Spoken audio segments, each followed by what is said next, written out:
Sumérgete en la noticia desde un nuevo ángulo, audaz, agudo, maduro y dinámico en la mesa de análisis, presentada por ERSA. Vive tu inversión en Marina Cerritos Condominios en Mazatlán. El desarrollo con más amenidades en todo Sinaloa, con 9 albercas y la espectacular alberca de olas. No te pierdas desde su rooftop los increíbles atardeceres.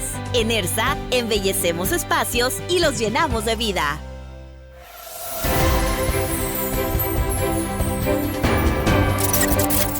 Estamos de regreso, estamos ya aquí en la mesa de análisis de Línea Directa, saludando a nuestros compañeros. Jesús Rojas, ¿cómo estás? Buenas noches. ¿Qué tal, Víctor? Buenas noches a los compañeros, buenas noches al auditorio. Aquí estamos también con Juan Ordorica. ¿Cómo estás, Juan? Buenas noches. Muy buenas noches, Víctor, a la mesa, amigos de la producción y hello, estimado audiencia. Armando Ojeda, ¿cómo estás? Buenas noches. Bien, Víctor, gracias, amigo. Pues estamos listos para empezar. Bueno, pues es el legado del 68, del significado de la matanza estudiantil. Tema obligado, ciertamente. Muchos jóvenes probablemente no están muy bien enterados de lo que se conmemora, se recuerda hoy. ¿Cuál es, digamos, en principio el significado de la matanza estudiantil de lo que hoy se conmemora cada 2 de octubre de 1968? ¿Y qué representa para el país? ¿Por qué, también nos preguntaron hace rato, por qué la presidenta Claudia Sheinbaum ofreció disculpas o pidió perdón a los estudiantes y a las familias de los estudiantes fallecidos, atacados en esos días, asiagos que quedaron para la historia en el país, con sus protestas, que concluyó precisamente con esta matanza? Y pues si bien es cierto, no hay mucha, digamos, información que consulten los jóvenes hoy en los medios a los que tienen acceso en redes sociales, pero hoy sí ha circulado mucha información. ¿Cómo podemos hablarles de esto, principalmente a los jóvenes que nos siguen, que nos sintonizan en Línea Directa, el significado del movimiento del 68? Mira, la primera vez que yo tuve conocimiento o supe algo del movimiento del 68 fue en la secundaria y luego en la preparatoria, en el movimiento estudiantil, la Federación de Estudiantes de Guadalajara y la Federación de Estudiantes Universitarios después, pues hablaban de este momento como uno de los momentos más tristes para la historia nacional, que involucraba a estudiantes en activo, Víctor, que estaban haciendo una protesta pacífica por diferentes motivos en aquellos momentos, y que era una serie de protestas las que ya se llevaban, iban más de un año de protestas, ya había habido represión en algunas de ellas, represión con toletes, con gases lacrimógenos, pero lo que pasó hace 56 años, el día de hoy hace 56 años, fue una fatal noche, una brutal matanza, Víctor, a jóvenes en la plaza de Tlatelolco, ahí en la plaza de las Tres Culturas, en un meeting que estaban dando unos estudiantes y que pues no se sabe a ciencia cierta porque las investigaciones no concluyeron, es un tanto como esos casos que quedan sin aclararse del todo, ¿no? ¿Quién fue quienes dispararon? Algunos decían que fue el ejército mexicano dijo no fue el ejército como tal, sino una guardia blanca, un grupo especial de militares o de otras fuerzas, no se supo en realidad, pero lo que sí es que hubo una noche trágica donde murieron, tampoco se sabe, no se tiene cuantificación de los muertos, fueron por supuesto varios cientos, y pues la verdad es que a partir de ahí México todos los 2 de octubre pues tienen en memoria estos hechos violentos en donde pues la sangre de mexicanos inocentes corrió con balas criminales que pues al final no terminó aclarándose de dónde, ¿no? Eso es, Juan. Son de esas cosas en la historia que cada quien cree pues lo que quiere creer, porque pues nunca sabremos qué sucedió. Hay cientos de libros, muchos libros. A mí me gusta El Señor de la Calle, que ya falleció, por cierto, se suicidó este mismo día, El Señor de la Calle. Me gustan mucho sus libros, y la serie esta que es un 60% ficción, pero al menos la parte histórica la manejan bien, que es Un extraño enemigo, que está en Prime. Véanla ahí si quieren conocer la parte esta histórica, la coyuntura, la anécdota, ¿no? Digo, la mitad de esa anécdota y novela a final de cuentas, pero es buena para conocerlo en términos generales. Rojo Amanecer, obviamente, los libros famosos, pero bueno, para el Estado mexicano es muy fácil pedir perdón hacia el pasado, ¿no? Las masacres del Estado mexicano en contra de inocentes. Pues hoy arranca en 2 de octubre este gobierno con una masacre en Chiapas. 6 fallecidos, 10 lesionados por armas de fuego del ejército mexicano contra migrantes, una masacre. Y ahí no salió el gobierno a pedir disculpas, ¿eh? No ha salido, no ha habido una. Ahora en la mañana la presidenta Claudia salió, ofreció disculpas a nombre del Estado mexicano con las víctimas del 68, pero los gobiernos cuando se enfrentan al presente, ahí se les olvida la parte de pedir perdón. No ha salido el gobierno mexicano. Hoy, 2 de octubre, una masacre de migrantes a pedir perdón. Tampoco salió el gobierno mexicano hoy a pedir perdón por los 200,000 fallecidos de la administración anterior, o los de Peña Nieto, los de Calderón, los que sean. Pero para atrás es muy fácil, ¿no? Para atrás, hace pues más de 50 años, ver hacia atrás, ver en el retrovisor y disculparse por algo que ellos no cometieron, pero no quieren disculparse por algo que ellos cometieron, son de las ironías más crueles de este país. El 2 de octubre nos trajo aquí, muchos de los que están ahorita gobernando salieron de ese movimiento, incluida la presidenta Claudia Sheinbaum, Pablo Gómez, que hoy se aventó unas palabras en la mañana. Todos esos son hijos del 68, todos esos, gran parte de los que están hoy en el gobierno. Y hoy hubo una masacre y no veo las disculpas por ningún lado. Armando. Sí, este acontecimiento tan lamentable, trágico, que marcó la vida política, fue una especie de parteaguas a partir de 68 en lo que fue el comportamiento de las masas sociales en las manifestaciones frente al gobierno.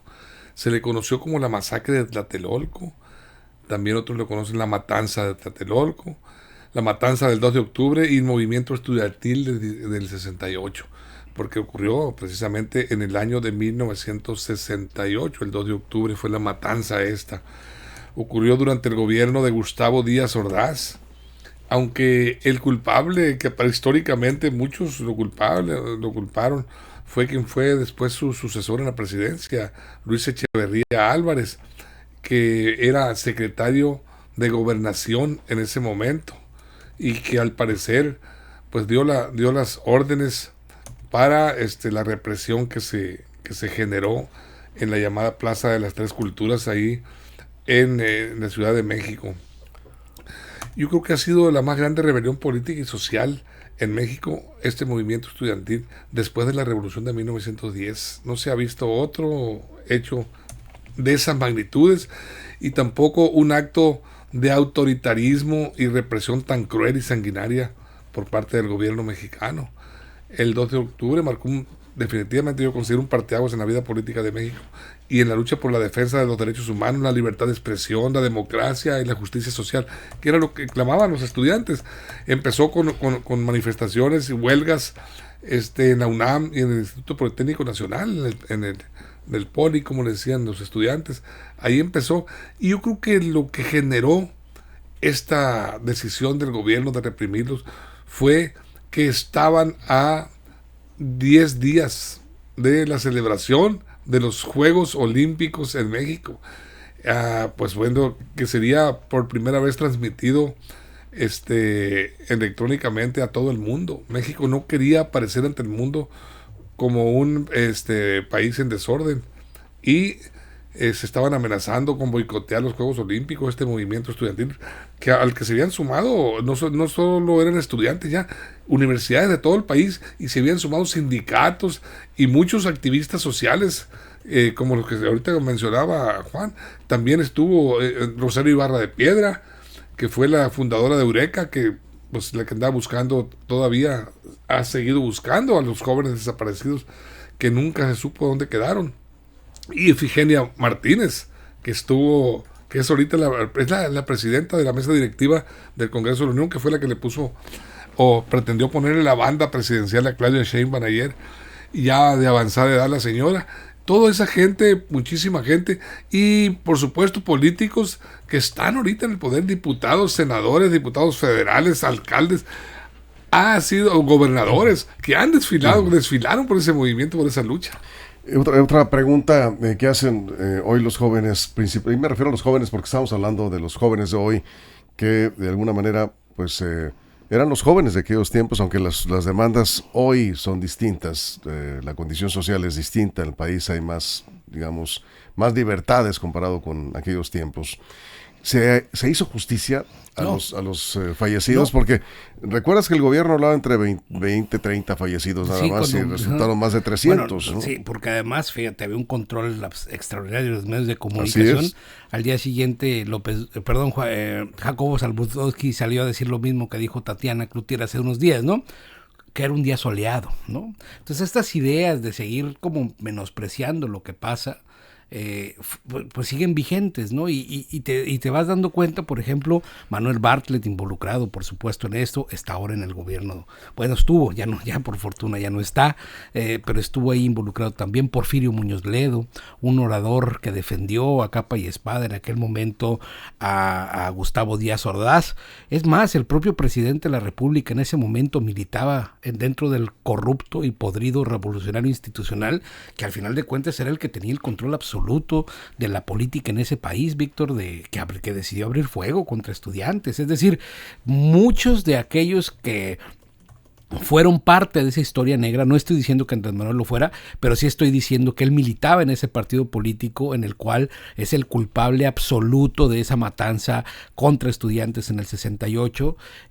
Definitivamente nos tiene que llamar a la reflexión, cómo al paso del tiempo algunos por circunstancias van moviéndose, van brincando, ya muchos de ellos están muertos, son 56 años, definitivamente un estudiante de aquella época tendría entre 15 y 25 años, entonces ya ahorita muchos de esos líderes ya están avejentados, quedan algunas memorias históricas, pero lo que sí me queda claro es que la responsabilidad nunca fue clara o imputada hacia quienes verdaderamente ordenaron esa matanza contra estudiantes que lo único que estaban haciendo era protestando, Víctor, de manera pacífica y diciendo que querían un mejor México para todos. Así es, Juan. Sí, perdón, también está el señor, se me olvidó decir, el señor Luis González de Alba, él fue el que se suicidó, lo confundí con el señor de la calle. Los dos han escrito el libro del 68, Luis González de Alba yo creo que es, para mi gusto, dicen que Elena Poniatowska, pero no porque a ella no le tocó estar en los catorrazos, a ella le contaron, más bien recogió los testimonios, y el señor Luis González de Alba, a ese sí le tocaron los correteos, él sí era dirigente estudiantil. Digo, fue tanta su cercanía al 2 de octubre que terminó suicidándose este día, un 2 de octubre por lo mismo, porque él dijo que siempre los recuerdos le atormentaban mucho de esos días. Entonces, yo sí siempre recomiendo al señor González de Alba y al señor Luis de la Calle, los dos, pero González de Alba tiene las más fuertes de ese día. Sí hay que recordar siempre ese día como pues un movimiento que fue el que finalmente cimbró las bases del México moderno, fue el que nos dejó la democracia y las luchas democráticas en su sentido estricto en este México de finales del siglo XX, principios del siglo XXI. Sin el movimiento de 68 no se podría entender mucho de lo que pasó después, la apertura del régimen, poco a poco, las grietas que se le hicieron al régimen fue gracias a este movimiento y pues a los mártires. Sí creo yo, insisto, que hay que reconocerlo, hay que estar siempre recordándolo y bueno, pues en estos momentos ojalá hubiera justicia, al menos que nos digan un poco más qué pasó. Ya han pasado presidentes de todos los partidos y siguen sin hacerse públicos muchos documentos, ¿no? Y eso yo creo que ya debería de cambiar. Eso es, Armando, antes de la pausa. Sí, mira, la masacre estudiantil registrada, y también muchos civiles, gente que no solo estudiantes murieron, ahí murió muchísima gente, porque se había sumado el Partido Comunista, como decía, sindicatos, activistas, era grande la revuelta.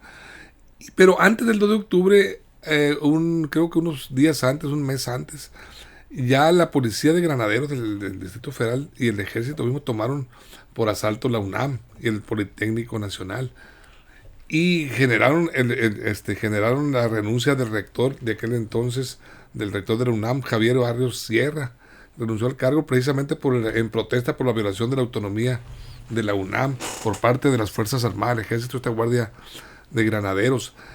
Habían también sofocado una gran revuelta y golpearon y masacraron gente, no de la magnitud como el 2 de octubre, pero sí se había generado ya un conflicto muy fuerte entre los estudiantes, este movimiento estudiantil y el propio ejército, el gobierno de la República, el gobierno federal. pues ellos buscaban contener el movimiento nacional, las huelgas en las universidades. Y en ese tiempo pues empezó a generarse una revuelta en donde participaron pues guerrilleros muy connotados, muy importantes, que pasaron a la historia, como Genaro Vázquez, creo. Sí. Genaro Vázquez, Lucio Cabañas, una serie de gente que empezaron incluso a secuestrar empresarios importantes, gente de dinero, para pues capitalizar el movimiento, las guerrillas que ellos estaban constituyéndose. Era una verdadera guerrilla. De ahí viene el surgimiento de la guerrilla 23 de septiembre, que fue un dolor de cabeza muy grande para el gobierno, hasta el 1972-73, en que siguieron todavía este gran movimiento. Aquí en Sinaloa hubo estudiantes también asesinados, aquí fuera de la Universidad Autónoma de Sinaloa. Isabel y Juan de Dios eran los dos jóvenes que murieron ahí afuera de las instalaciones de la UAS. Estamos viendo algunas imágenes. Sí, las imágenes. Tanquetas militares. Y bueno, y Lecumberri, la prisión de Lecumberri se convirtió pues en el recinto en donde estaban, en donde fueron secuestrados y encarcelados todos los... Ahí vemos precisamente imágenes de aquel 2 de octubre, la manifestación y el ejército, y luego empezaron los disparos. Hay varias películas, ¿no? Sí. Que pueden, porque aquí hay algunos jóvenes interesados. ¿Qué significado tiene para los jóvenes actualmente este movimiento? Vamos a regresar después de la pausa. Estamos en la mesa de análisis hoy, 2 de octubre, no se olvida, el movimiento del 68, el legado de este movimiento y qué representa para los jóvenes actualmente en el país. Estamos en la mesa de análisis de Línea Directa. Continuamos. Información confiable, segura y profesional. Línea Directa. Información de verdad. Con Víctor Toro. Línea Directa. Bueno, aquí seguimos, Jesús. ¿Hay interés? Tú has tenido oportunidad de hablar con algunos jóvenes que hoy están más metidos en otros temas que en la historia del país. Poco hay, digamos que yo percibo poco interés en los asuntos que están en la historia, pero este tipo de movimientos creo que es importante conocerlos. Sí, tiene que ver con los problemas que hoy viven también los jóvenes. Forma parte de los temas en el mapa curricular de los libros de texto gratuitos, ¿no? O sea, sí viene el movimiento del 68 en los libros de texto. Yo creo que depende, es como algo muy regional y tiene que ver también el corte ideológico de las escuelas en donde se estudia. Te digo, hay universidades donde hay movimientos. En la UNAM, por ejemplo, hay una manifestación el día de hoy, en el Poli también, en algunas universidades del país que participaron en los movimientos también. Depende, yo creo, ¿no? Acá en el norte del país... La UAS no convocó, ¿verdad? No, se convocó y pues entiendo hubo una participación importante de la Universidad Autónoma de Sinaloa, si no nada más en esos hechos, en otros posteriores, en los jueves de Corpus y otros más. Entonces yo creo que tiene que ver mucho el corte ideológico de la universidad donde se estudia, incluso desde antes, desde la secundaria, como te digo, forma parte de los libros de texto, pero también es algo que se ve como hace mucho tiempo, ¿no? El hecho de tener un tema de información más rápido, pareciera como que cosas que pasaron en el 68, hace 56 años, pues ya es hablar como de algo muy distante. Eso es.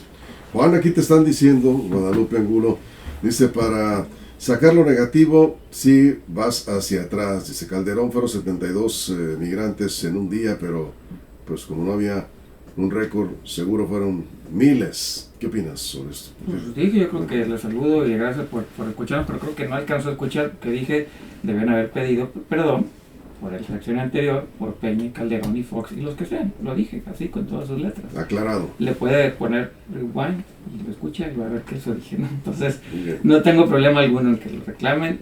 Este gobierno de pedir perdón por la masacre de hoy, el gobierno anterior por los 200,000, Calderón por toda la bola de muertos que tuvo, todos, pero los gobiernos son muy buenos para pedir perdón al pasado y nunca piden perdón por lo que hacen, como hoy, este gobierno, militares mataron inocentes y no hay perdón, punto. Por eso esta parte de recordar el pasado pues es padre, pero sería más padre si en el presente los gobiernos hicieran lo que tienen que hacer y reconocer sus errores, siempre para el pasado, siempre volteando para atrás. España no quiso pedir perdón.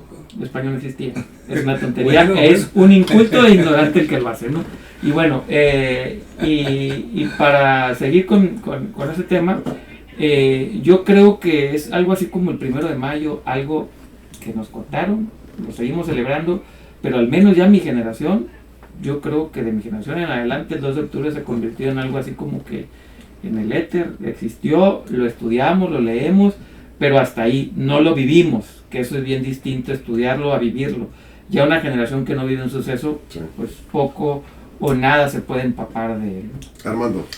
Bueno, esta represión del gobierno mexicano contra esta revuelta estudiantil y pues donde se produjo, como yo lo he comentado, también parte de la sociedad, ha sido histórico y ha sido cada año recordada y celebrada por las universidades, por todas las familias, exigiendo todavía la aparición de los desaparecidos. Ese fue la gran razón por lo que no se ha olvidado, porque muchas familias jamás encontraron rastro de sus familiares, de sus jóvenes estudiantes, y todas no fueron pocos, fueron cientos, tengo entendido.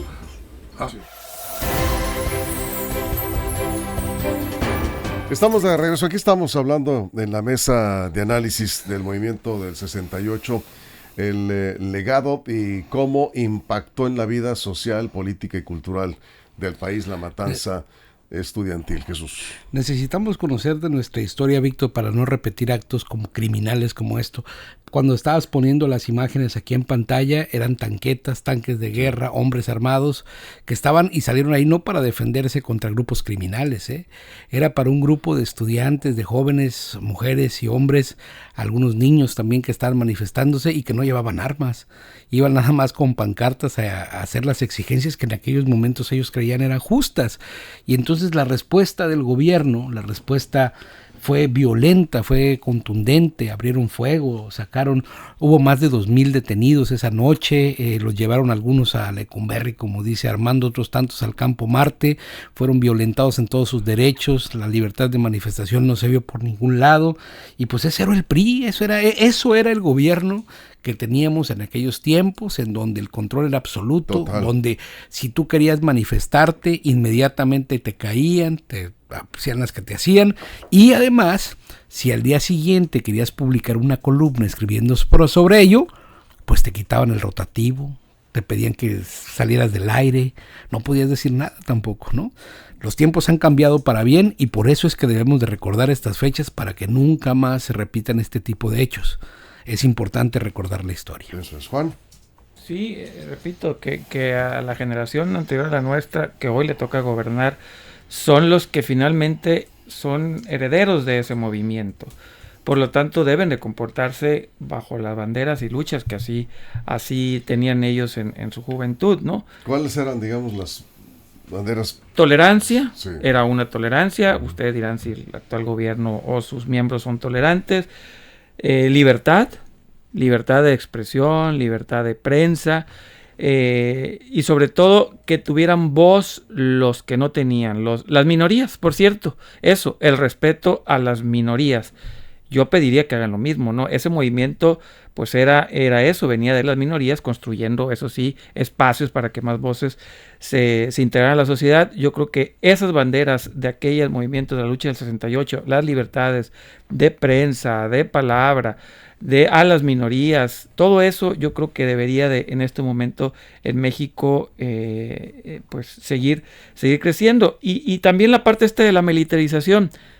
Curioso que la generación que luchó en contra de la militarización, sufrió la militarización, pues hoy apueste por militarizar la seguridad. Eso es así como que irónico, ¿no? Del destino y de la historia. Armando. Las circunstancias y las necesidades lo van planteando nuevos escenarios. Quizá lo que estamos viendo actualmente en México obliga y ha orillado al gobierno pues a echar mano de esta especie de militarización, como se llama, está la Guardia Nacional, el Ejército, aquí lo tenemos en Culiacán, patrullando y tratando de restablecer la paz social aquí en nuestro estado. Bueno, ese es, por digo, las circunstancias. Pero en aquel tiempo, del 68, no había contrapesos políticos. Era nada más la decisión de un solo hombre. El presidente de la República tenía toda la decisión, la determinación de las cosas. Ya no. Era su palabra. Ya no, pues no tanto, Juan. Hay contrapesos. Hay que reconocerle, y yo le reconozco a López Obrador, fue tolerante López Obrador, muy criticado, ofendido, hasta le aventaron hace poco con una botella con agua, etcétera, muy atacado mediáticamente en las redes sociales. Yo lo considero un hombre que fue tolerante. No hubo represión por parte de él en contra de los opositores, hasta donde sabemos. Ha habido elecciones, su propia elección fue democrática, participación, una elección completamente civilizada. Ahora con Claudia Sheinbaum también se vio, pues los mexicanos salieron a votar. No ha habido esa represión que se vivió como en estos casos. Bien. En estos casos sí se hablaba de represión y se hablaba de persecuciones en contra de quienes se manifestaban como opositores. 30 segundos. Sí, es que en aquellos años Dios guarde un Broso, un Loret ¿Te de imaginas? Mola, un López Dóriga, jamás. Bueno, había López Dóriga, pero otro López Dóriga, en sus inicios, Oye, ¿no? Al Loco Valdés por una insinuación. Sí, era una cosa completamente. Es más, una editorial mal hecha era para que te quitaran el papel periódico y mañana no publicaras. Se dictaban las editoriales correcto. Desde la Secretaría de Gobernación. Bueno, todos esos tiempos. Hoy de alguna manera, pues eso ha ido cambiando, aunque todavía algunos grupos reclaman libertades que no se tienen. Qué bueno. Y qué bueno, sí, efectivamente. Para eso se lucha de manera pacífica y para influir, digamos, si están las elecciones para decidir. Nos vamos con esto. Felipe Trujillo dice: ¿para cuándo van a restablecer el servicio de la Policía Municipal y Tránsito? Esta noche ya sale la policía en coordinación con la Policía Estatal, la Policía Preventiva, ya a partir de esta noche.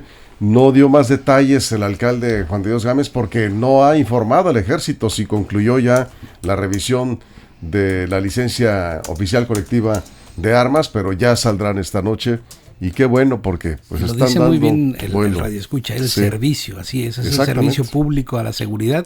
Así es. Pues ya hace tiempo se parece acá. Ya se tardó el Ejército con este asunto. Ya veremos qué sucede en las próximas horas. Con esto nos vamos, Jesús, muchas gracias. Juan, gracias. Armando, muchas gracias. Amigo Víctor. A todo el equipo, a toda la producción, muchas gracias. Pero sobre todo y por encima de cualquier cosa, gracias a usted por su compañía. Lo esperamos mañana en punto de las 6 de la mañana. Ya será jueves, se va rápido por el día inhábil. Galopa rápido. Sí, por aquí nos dicen nada más que rápido nos dicen, pero que tenían rato que no salían tantos periodistas al mismo tiempo. ¿Tantos periodistas? Al mismo tiempo, columnistas, programas de radio, televisión, al mismo tiempo en una sola horneada. ¿En una sola qué? Horneada. ¿Cómo? O sea, varios sexenios que no sacaban a un golpe a periodistas, de radios, televisores y periódicos. Siempre ha habido, No, me están diciendo aquí que así en horneadas. Si revisamos, en cada sexenio ha habido situaciones de esas. Y siguen publicando, ¿no? Muchos allá no dejaron de publicar porque les tenían que hacer una tumbita así. O están en otros medios, tantas, ¿no? Nada que ver, pero otros se van porque así lo deciden. En fin, ya seguiremos platicando de este tema de libertades de medios de comunicación, el ejercicio del periodismo en estos tiempos. Con esto nos vamos ya mañana, decíamos, jueves 3 de octubre, mañana. Gracias, pásela bien. ERSA presentó la mesa de análisis, información de verdad que suma valor. Conéctate en el sistema informativo más fuerte de México.